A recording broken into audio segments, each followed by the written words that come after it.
Hello বন্ধুরা, কেমন আছো সবাই? আশা করছি সবাই খুব ভালো আছো, আর আমিও বেশ ভালো আছি। আবারও চলে এসেছি তোমাদের সামনে নতুন একটি ব্লগ নিয়ে। দেখো, এখানে আমরা দুজনেই রেডি হয়ে গেছি, যাচ্ছি নৈহাটি স্টুডিও। তো তোমরা ব্লগটা দেখতে থাকো। দেখো, আমরা বেরিয়ে পড়েছি। বাইরে প্রচণ্ড গরম, যার জন্য এরকমভাবে বেরোনো। সকালের দিকটা আসলে আমাদের এভাবে একসাথে একদমই বেরোনো হয় না, কেননা দিনের বেলাটা তোমাদের দাদা ভাইয়েরও একটু কাজ থাকে, আর আমারও বাড়িতে টুকটাক কাজকর্ম থাকে, যার জন্য এভাবে দিনের বেলাটা বেরোনো হয় না। আজকে একটু সময় পেতেই বললাম যে না, যাক বাইরে থেকে একটু ঘুরে আসি। তো তাই এই গরমে বেরিয়ে পড়লাম একটু ঘুরতে। কথা বলতে বলতে আমরা চলে এসেছি লঞ্চঘাট।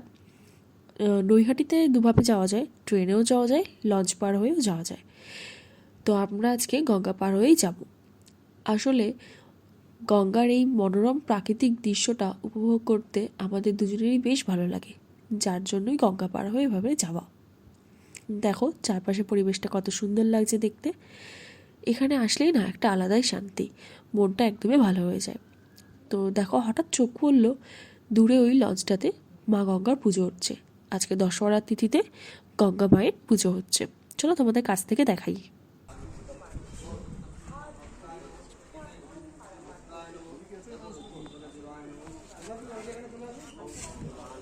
দেখো, এখানে বেশ ছোট্ট করে একটা পুজোর আয়োজন করা হয়েছে।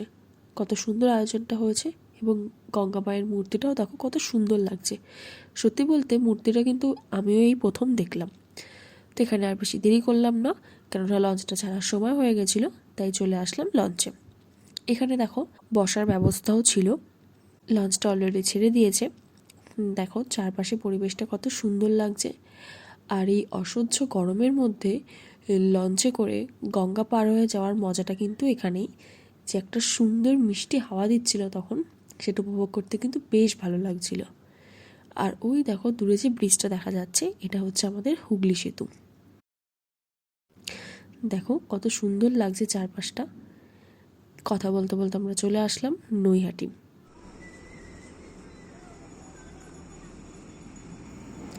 এবার আমরা নামবো এখানে ফেরিঘাটে, দেন তারপর যাব জুডিও।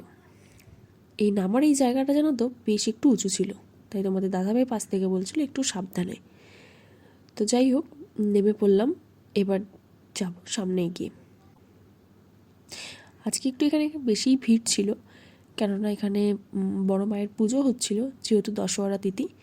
তো তাই বড় মায়ের পুজো হচ্ছিল। মায়ের পুজো এখানে প্রত্যেক সপ্তাহে মঙ্গল শনিবারে হয়েই থাকে, যার জন্য এখানে নৈহাটিটা এখন বেশ জমজমাট। তো দেখো দূরে এখানে গঙ্গা স্নান হচ্ছিল। তো এখানে আমি এবার টিকিটটা দিয়ে দেবো, যেটা আমি লঞ্চে ওঠার সময় কেটেছিলাম। এবার সামনে এগিয়ে যাব।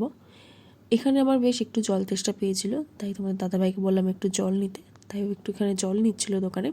আর ওই দেখো দূরে যে টোটো স্ট্যান্ডটা দেখা যাচ্ছে, ওখান থেকেই আমরা টোটোতে উঠবো। এই যে আমরা টোটোতে উঠে পড়েছি। আমি একটু আগে উঠেই জলটা খেয়ে নিলাম, খুব জল তেষ্টা পেয়েছিল। আজকে এই পুজোর জন্য জানো তো টোটো পেতে আমাদের ভীষণ সমস্যা হচ্ছিল। অনেকক্ষণ দাঁড়িয়ে থাকার পরে টোটো পেয়েছি, কিন্তু টোটো পেয়েও শান্তি নেই। আজকে নৈহাটি জুডিও যেতে কিন্তু বেশ অনেকটা সময় লেগেছিল, কেননা পুজোর জন্য রাস্তায় ভীষণ ভিড়, যার জন্য নো এন্ট্রি হয়ে গেছিলো। আমাদেরকে অনেকটা ঘুরে যেতে হয়েছিল। গরমের মধ্যে বেশ বিরক্তও লাগছিল যে কখন পৌঁছাবো, আর ভালো লাগছিল না।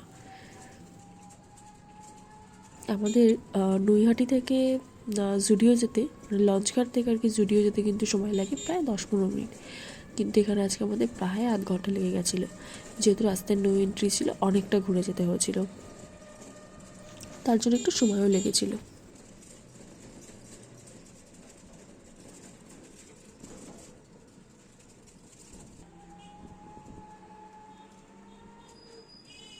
আমরা বেরিয়েছিলাম একদম দুপুরে, অনেকটা বেলা হয়ে গেছিলো, আমাদের লাঞ্চটাও করা হয়নি। তো লাঞ্চটা বাইরে করারই প্ল্যান ছিল। তো আগে ফার্স্টে জুডিওতে ঘুরবো, কেনাকাটি করবো, তারপরে গিয়ে লাঞ্চ হবে। দেখো কথা বলতে বলতে চলে আসলাম জুডিওতে। আমরা এবার এখানে নামবো। তো চলো ভেতরে যাওয়া যাক, আমার সাথে সাথে তোমরাও চলো। তো যাই হোক, চলে এসেছি। সোজা এসে চলে আছি একদম 3rd ফ্লোর করতেই আসা। আমি খুব একটা কিছু কিনবো বলে আসিনি, ওর জন্যই আসা।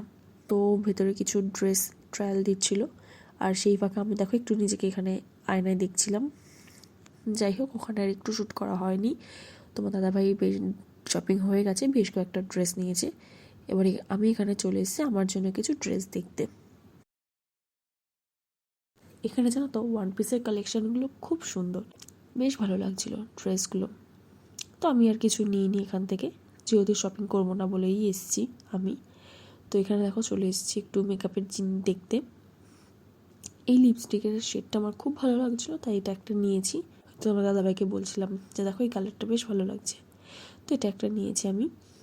আর এই পাশে দেখছিলাম একটু কাজল লাইনার। আমার জানো তো ড্রেসের থেকেও বেশি আর কি এরকম মেকআপের জিনিস কিনতে খুব ভালো লাগে। যদিও আমি খুব একটা মেকআপ করি না, তাও এগুলো দেখতে কিন্তু আমার বেশ ভালো লাগে। তো এখান থেকে একটা আমি কাজল নিয়েছি।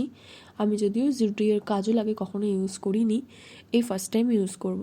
এটা একটা নিয়েছি। আবার এখান থেকে একটু লিপ বাম দেখব, এখান থেকে একটা লিপ বামও নিয়েছি আমি।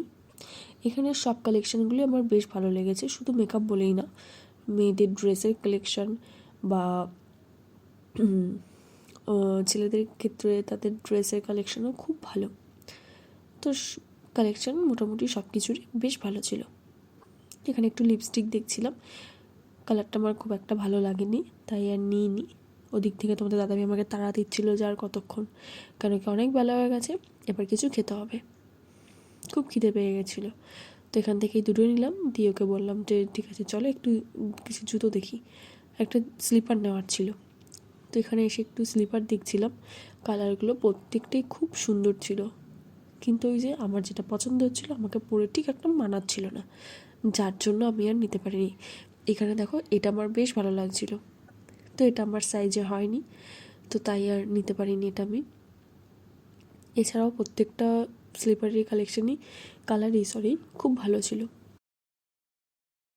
যেটা আমার পছন্দ হয়েছে আমার সেটা হলো না, তাই আর এগুলো কিছু আমি দেখিনি। এখানে একটু মনটা খারাপই হয়ে গেছিলো, যেহেতু আমার সাইজে আমি এটা পাইনি। তো তোমার দাদাভাইকে বলছিলাম যদি সম্ভব হয় ফেরার পথে একবার সিলেদাস থেকে ঘুরে যাবো।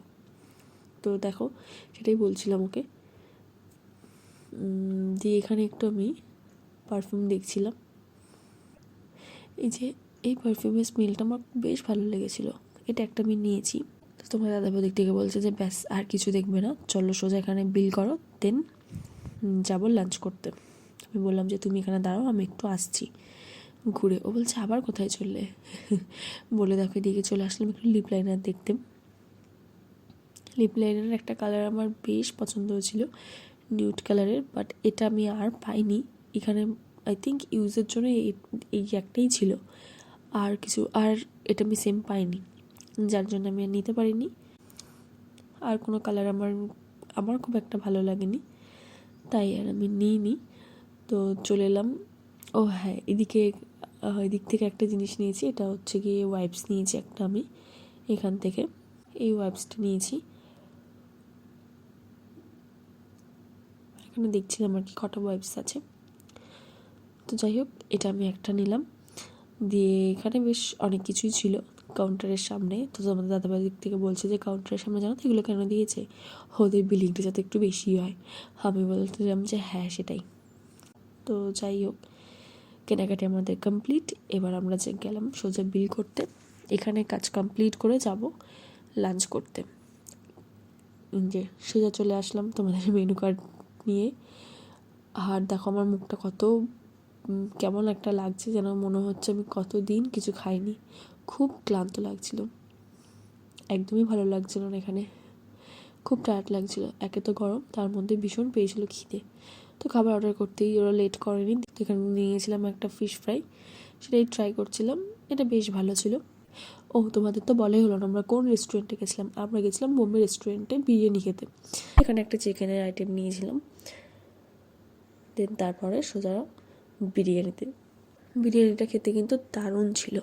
খাওয়া কমপ্লিট করে সোজা চলে এলাম বাড়ি যাওয়ার উদ্দেশ্যে। এখানে অনেক ক্লিপ আমি নিতে পারিনি। তো দেখো আমরা এখন রিক্সাতে যাচ্ছি। আমার ফোনের চার্জ একদমই ছিল না, যার জন্য আমি পুরোটা ভিডিও আর করতে পারিনি কন্টিনিউ। খুব ইচ্ছে ছিল পুরো আসার ভিডিওটাও কন্টিনিউ করব, কিন্তু ফোনে চার্জ না থাকার জন্য আমি সত্যিই করতে পারিনি।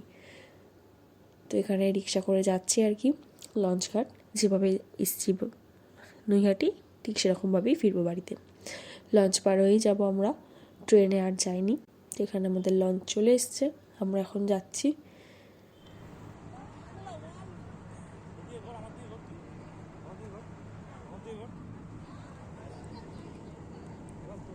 দেখো কত সুন্দর লাগছে ওয়েদারটা।